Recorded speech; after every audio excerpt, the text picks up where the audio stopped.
So when they leave, most of them are crying saying, I never knew I was connected to the earth.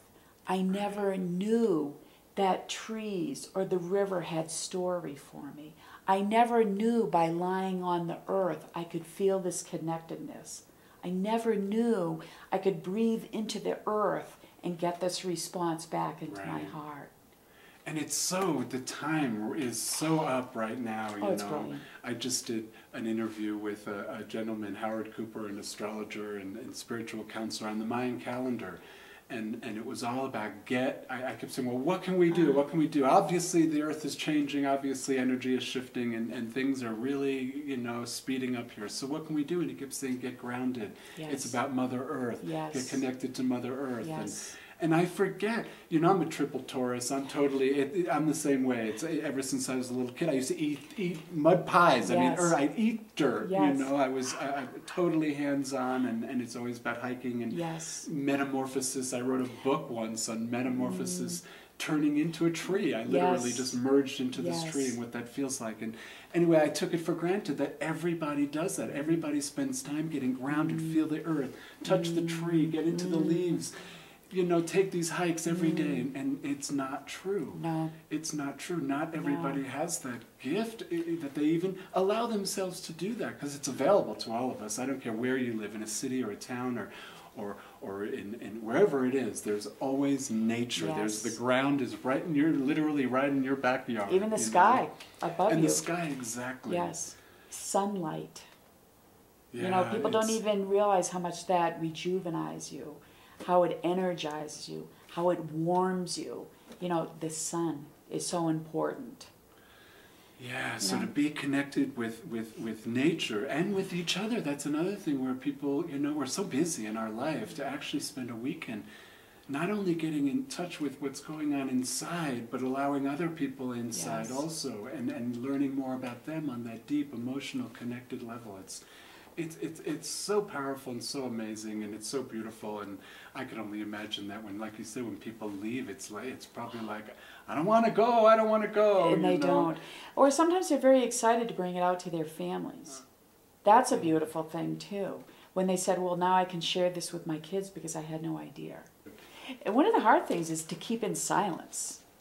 When they're told they have to do this in silence and really be within yourself, they're not quite sure how to do that, because most of the time we are asked to go fast, talk fast, never stop, never sit for a minute. And it's like when you bring yourself to that place and really listen, there's endless possibilities. You'll see them working on something and they're crying.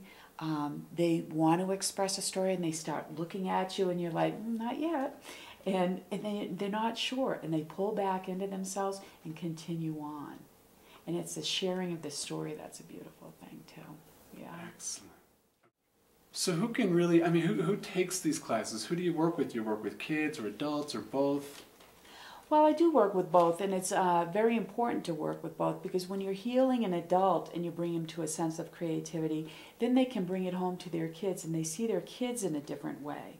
And kids are very connected. Kids work from their heart. There's no pretense there. They're just true beings. Even if you don't like what they're saying, sometimes they're right on the money. Authentic. They are. They're right there with you. So when you go and do this work and you come to a place where you're coming from, it's the south direction, it's the heart, it's the innocence of a child, and you come from that innocent, authentic place, you're going to see your kids in a different way. And kids are like, they're our teachers, they're our future. And I hear people say, oh, I pray for the kids. And I'm like, oh, don't pray for the kids, pray for yourselves, because you're the ones that have been conditioned. You're the ones that have the masks up. The kids are still free of it. So when you look at your kids, they're a reflection back at you of how you once were. And if you bring yourself back to there, the kids just fly. They have no fear of being themselves, and they will just draw anything and create anything. So it's in my heart to validate kids, especially kids in junior high, high school, because a lot of people don't understand them, they don't listen to them, they're projecting their story of how they want them to be, and they're not letting them follow their heart, and their doors are shut. So when you validate them and give the young adults and the kids that space, they're the teachers. They're who's coming up. And you know, it's so funny because as I'm hearing you say this, I'm thinking of when I was a kid. I always wanted to daydream. I daydreamed a lot, and I created Planet Mitch when I was a kid. I still go to Planet Mitch all the time, Yes. and it's just this really wonderful place that I go, and I've always found some way to find joy in every moment, and a lot of it's about using my imagination. Yes. And I remember as kids, and I know a lot of people have heard this, stop daydreaming, stop using your imagination, pay attention, it's not real, this is real, this is what you need to be paying attention to. And I know, like, we're taking that away from our kids, and it just seems like, I know there's a time and a place for everything, but that needs to be encouraged. So bless you and thank you for actually doing that with children now and allowing them to use the creativity and imagination instead of just shrinking that stifling down, stifling it. Sitting them at a desk. So so you talked about, you know, you work with the kids and the parents, when they start shifting and changing, they're looking through, I call it a new filter. That's and right, so new eyes. New eyes. So now their kids are transfiguring them, and they're transfiguring their kids, and everything's changing. I could only make up that would also expand into communities. So tell me a little bit about that. Well, think about that. When people are free and they open themselves up and they're not coming from a place of fear or conditioning and they're moving outwards, they look at their community with a whole different heart.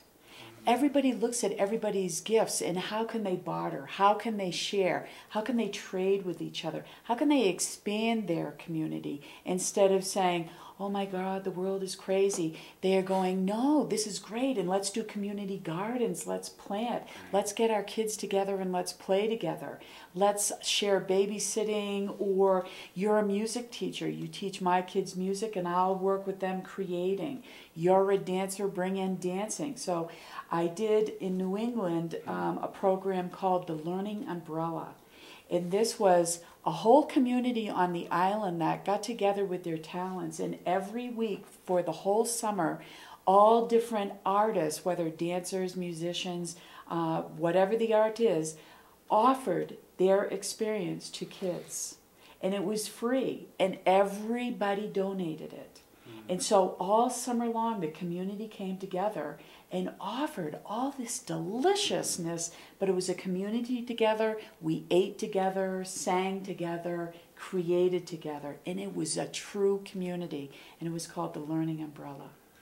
Amazing. And isn't it such a joy to be a part of that, you know? Yes. You know, hearing you say this about getting into the community, and I mean, part of what you're saying is almost about sustainability also, bartering and people helping each other out. And if, okay, well, you don't have this, I have this. I have water, you have food. Let's get together and have a great meal, you know? Because not all people have money. Not all people have the availability to give money.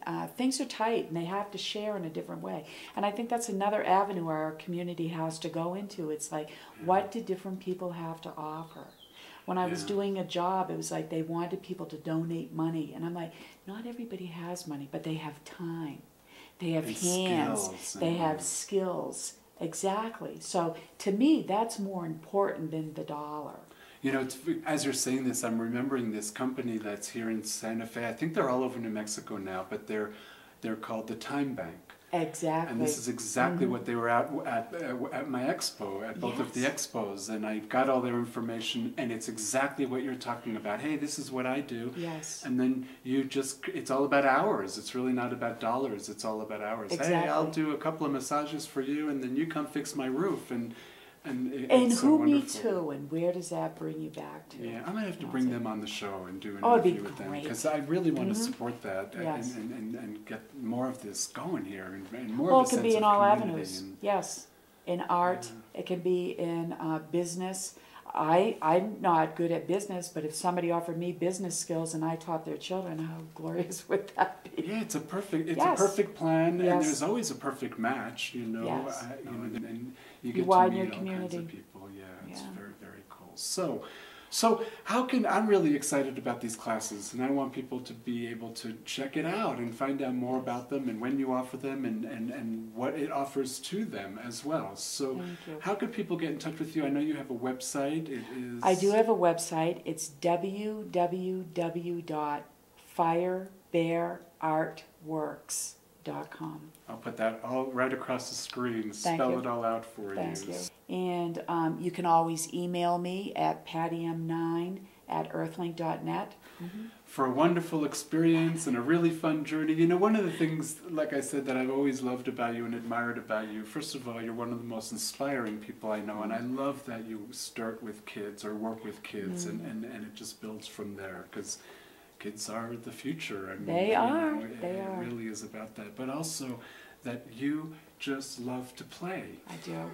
I mean, I look around at all your different pieces, and there's just so much joy, and it's all so playful, and using every kind of different color and modality and fabric, and it's just fascinating, and I love it. So Thank you, I Mitch. appreciate it, and thank you Thank for you. sharing all of this Thank with you. me and with everybody, and thanks for doing the classes. Thank you, Mitch. And for being on the show. So again, You're a gift. Patti Bear. Oh, thank you. Oh, My pleasure. thank you, sweetie.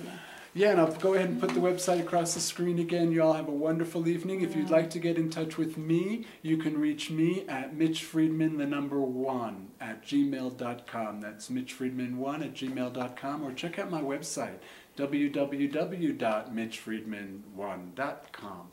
And hope you enjoyed the show as much as I did, and y'all have a wonderful evening. See you next week. Thanks.